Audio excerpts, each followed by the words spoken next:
আসসালামু আলাইকুম রহমাতুল্লাহ। যে 7টি কাজ মানুষকে ধ্বংস এবং তার পুরো জিন্দেগিকে একদম তছনছ করে দেয়। একবার হজরত আলী রাদিয়াল্লাহু তাআলা আনহুর কাছে একজন লোক গিয়ে বলল, হে খলিফাতুল মুসলিমিন আলী, আমাকে এমন একটি আমল শিক্ষা দিন যা আমি আমল করলে আমার পুরো জিন্দেগি একদম যেন পাল্টে যায় এবং আমি দুনিয়া ও আখেরাতে যেন অধিক সম্মান এবং মর্যাদা লাভ করতে পারি। আমার প্রতি যেন দুনিয়ার সমস্ত মানুষের মায়া, ভালোবাসা এবং স্নেহের হাত বাড়িয়ে দেয়। সকলেই যেন আমাকে অত্যন্ত পরিমাণ ভালোবাসে। আমি যেন দুনিয়ার মানুষের কাছে গেলে তারা আমার কথাবার্তা, আমার আচার আচরণে প্রশান্তি অনুভব করে। তখন হজরত আলী রাদিয়াল্লাহু তাআলা ওই ব্যক্তিকে বললেন, যদি তুমি চাও দুনিয়া এবং আখিরাতে তুমি অধিক সম্মান এবং মর্যাদার অধিকারী হবে এবং দুনিয়ার জমিনে কোনো মানুষ যদি তোমার প্রতি দৃষ্টি পড়ে তখন তার অন্তরে তোমার জন্য মায়া, ভালোবাসা এবং সহমর্মিতা কাজ করবে, তাহলে আমি তোমাকে এমন কিছু উপদেশ দিব যেগুলো যদি তুমি মানতে পারো তাহলে তুমি অবশ্যই সফল কাম হবে। আজ আমি তোমাকে 7টি উপদেশ দিব যেগুলো তুমি অবশ্যই পালন করবে। প্রিয় দর্শক, আজকে আমরা সেই 7টি বিষয় নিয়েই আলোচনা করব যেগুলো আপনি আপনার জীবনে প্রতিটি অক্ষরে অক্ষরে পালন করার চেষ্টা করবেন। কারণ আপনি যদি এই 7টি বিষয় থেকে বিরত না থাকেন তাহলে আপনার জীবনে ধ্বংস অনিবার্য। প্রিয় দর্শক, এই 7টি বিষয়ের মধ্যে প্রথম যে বিষয়টি হজরত আলী রাদিয়াল্লাহু তাআলা আনহু করতে নিষেধ করেছেন তা হলো জীবনে কখনো যেন পিতামাতার অবাধ্য এবং পিতামাতার সাথে খারাপ আচরণ না করা হয়। হজরত আলী রাদিয়াল্লাহু তাআলা আনহু বলেন, হে আগন্তুক, তুমি যদি চাও দুনিয়া এবং আখিরাতে অধিক সম্মান মর্যাদা লাভ করতে তাহলে তুমি কখনো এবং কশ্চিন কালেও পিতামাতার সাথে কোনো পরিস্থিতিতেই খারাপ আচরণ, বেয়াদবিমূলক আচরণ করবে না। কিন্তু তুমি যদি এসব কাজ করে থাকো তাহলে তুমি অবশ্যই মনে রাখবে দুনিয়া এবং আখেরাতে তোমার রিজিক উঠে যাবে। দুনিয়ার সম্মান, আখেরাতের মর্যাদা, তুমি সব কিছু থেকে বঞ্চিত হবে। তুমি লাঞ্ছনা, অপমানিত এবং ঘৃণার মধ্যে পতিত হবে। তুমি এ থেকে কখনোই উঠতে পারবে না। তোমার জীবনে কষ্ট, অশান্তি, দুর্দশা লেগেই থাকবে। মনে রাখবে, বাবা মা আল্লাহ তাআলার পক্ষ থেকে একটি বিশেষ রহমত স্বরূপ। বাবা মা ছোট থেকে তার সন্তানকে লালন পালন করে, কোলে পিঠে করে মানুষ করে। নিজে ভালো কোনো কিছু না খেয়ে সন্তানের জন্য সব সময় চেষ্টা করে ভালো কিছু খাওয়ার। তারা অত্যন্ত কষ্ট করে সন্তানের জন্য ভালো ভালো জিনিস এনে দেয় যেন তার সন্তান সুখে থাকে, যেন তার সন্তান কখনোই দুঃখ কষ্ট না পায়। নিজেরা দুঃখ কষ্ট করে কিন্তু কখনোই তারা সন্তানকে কষ্ট দিতে দেয় না। নিজে ভালো ভালো জামা, ভালো ভালো পোশাক না পরে চেষ্টা করে সব সময় সন্তানের জন্য ভালো পোশাকটি কেনার, সব সময় সন্তানকে ভালো জুতা কিনে দেওয়ার। সন্তানের সমস্ত চাওয়া পাওয়া পূরণের জন্য পিতামাতা তাদের পুরো জীবনটি তাদের পিছনে ব্যয় করে দেয়। তারপর যেন তার সন্তান সব সময় ভালো থাকে, সব সময় হাসি খুশি থাকে, এই কামনাই করে।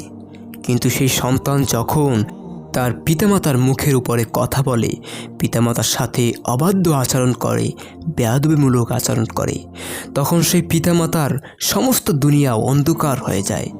তাদের মনে হয় যেন 2 পায়ের মাটি ফাঁক হয়ে যাচ্ছে, সমস্ত দুনিয়া তাদের কাছে ঘোলাটে মনে হয়।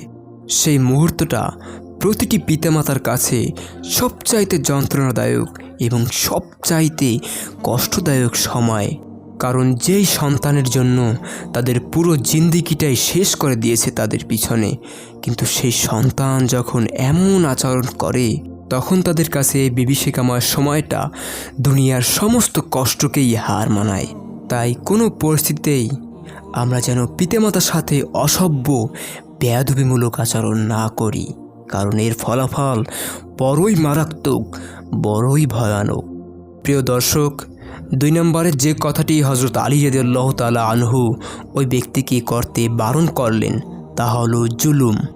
তিনি বলেন, কখনোই যেন কোনো মানুষের উপর কোনো অবস্থাতেই অন্যায়ভাবে জুলুম না করা হয়।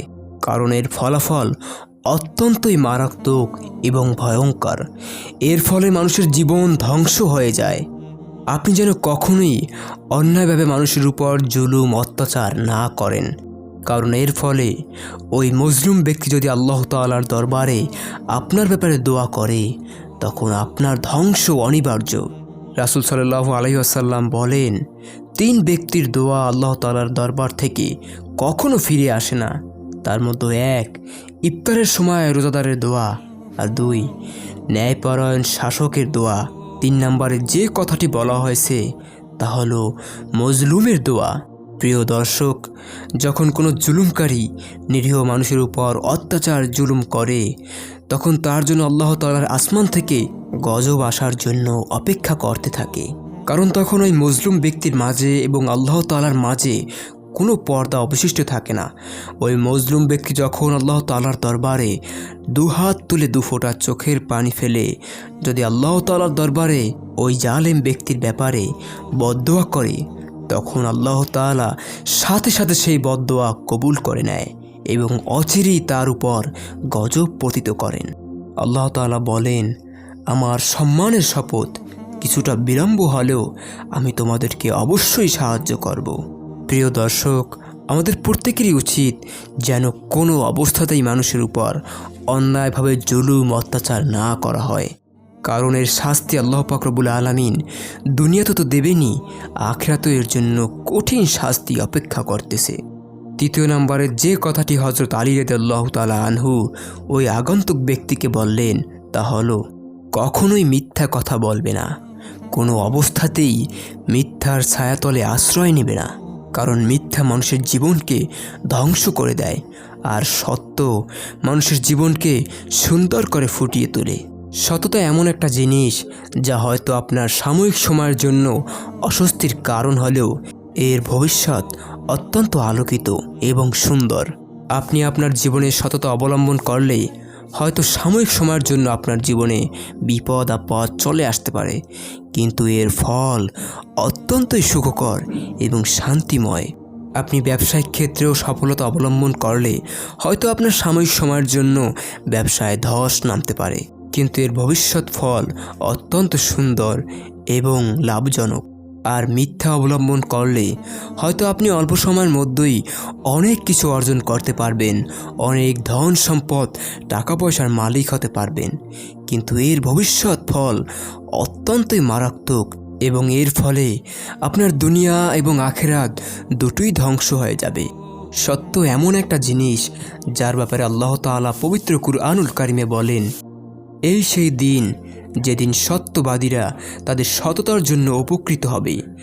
তাদের জন্য আছে জান্নাত যার পদদেশে নদী প্রবাহিত, তারা সেখানে চিরস্থায়ী হবে। আল্লাহ তাদের প্রতি প্রসন্ন এবং তারাও তার প্রতি সন্তুষ্ট। এটা মহা সফলতা। সূরা মাইদা। প্রিয় দর্শক, একবার চিন্তা করে দেখুন, জীবনের বাঁকে বাঁকে আমরা কত মিথ্যার আশ্রয় নিচ্ছি এবং প্রতিটি ক্ষেত্রে সততা থেকে আমরা কতটা পিছিয়ে যাচ্ছি। তাই সব সময় কথা ও কাজে সততা ও স্বচ্ছতার পরিচয় দেওয়া এবং মিথ্যা অভিশাপ গ্লানি থেকে বেঁচে থাকা আমাদের প্রত্যেকেরই জরুরি। এতে দুনিয়া ও আখিরাত এবং মহান আল্লাহ তাআলার পক্ষ থেকে উপযুক্ত বিনিময় মিলবে।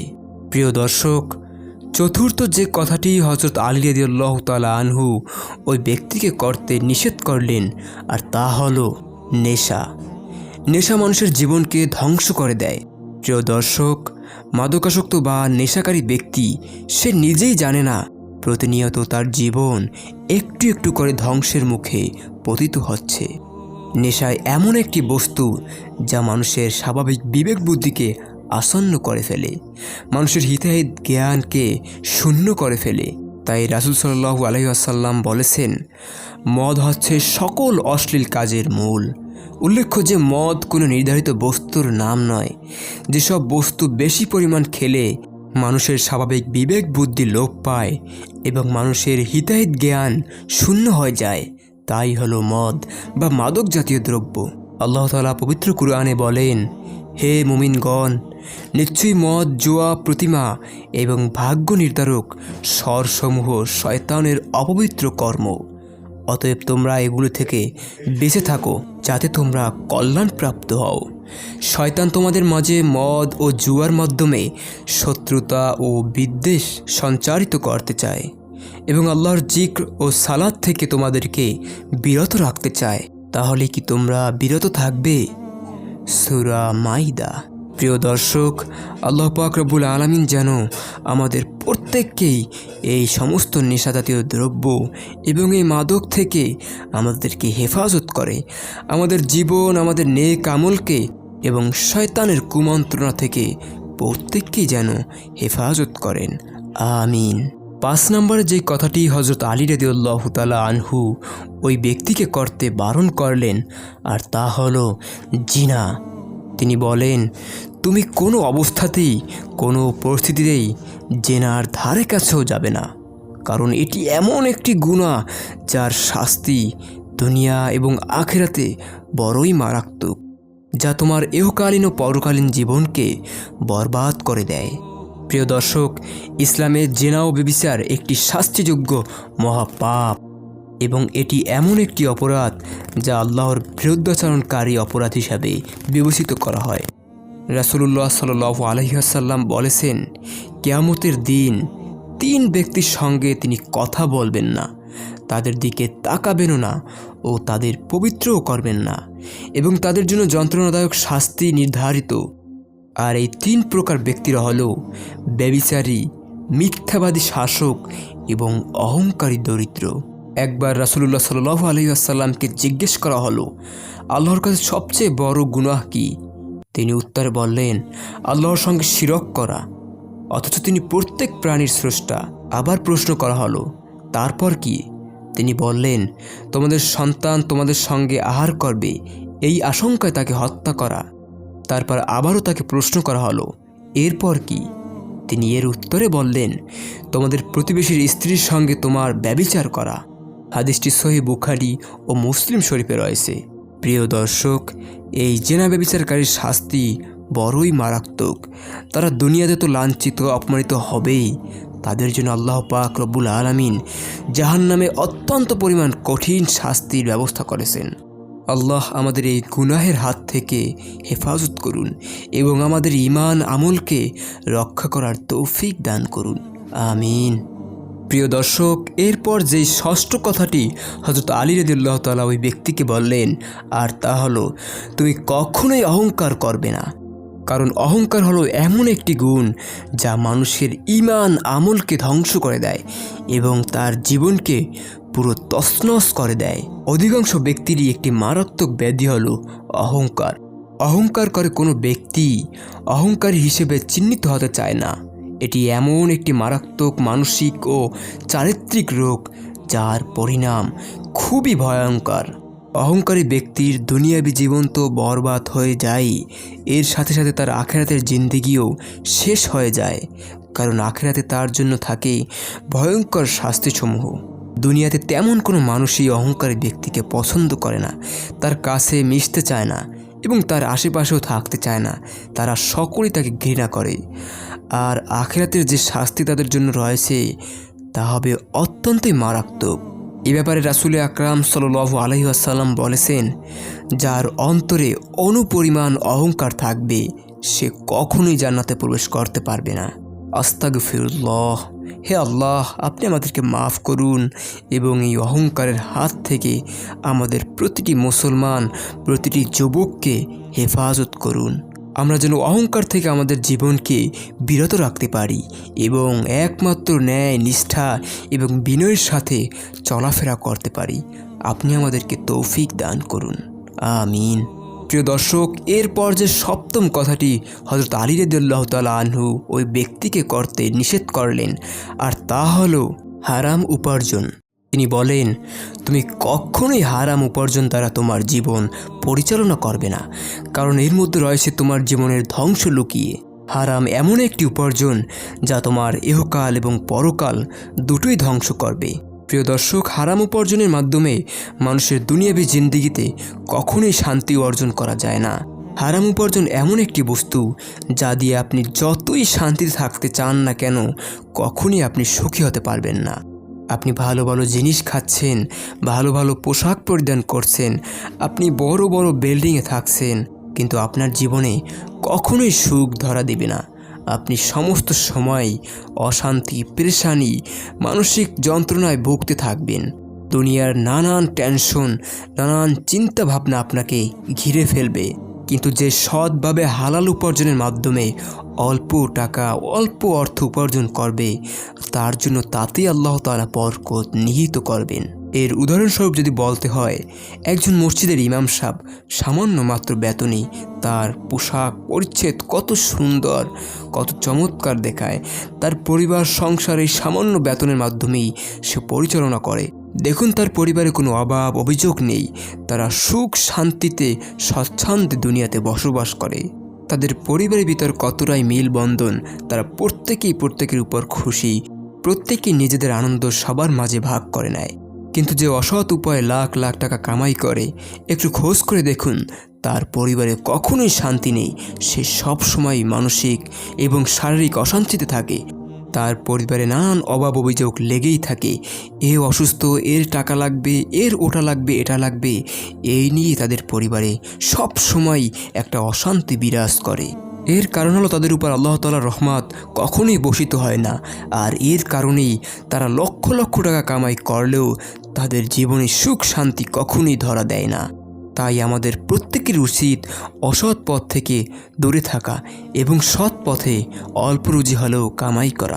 আল্লাহ তাআলা আমাদের সকলকে আজকের এই বিষয়গুলোর উপর আমল করার তৌফিক দান করুন এবং আমাদের জীবনের প্রতিটি অধ্যায়ে যেন এই আমলগুলোকে আমরা বাস্তবায়ন করতে পারি। আল্লাহ তাআলা আমাদের সকলকে কবুল করে নিন, আমিন। প্রিয় দর্শক, ইসলামিক ভিডিও পেতে আমাদের চ্যানেলটি সাবস্ক্রাইব করুন আর আপনার মূল্যবান মতামতটি কমেন্ট বক্সে পেস্ট করুন। আপনার অনুভূতি জানিয়ে দিন লাইক শেয়ার করে। ধন্যবাদ। আসসালামু আলাইকুম ওয়া রাহমাতুল্লাহ।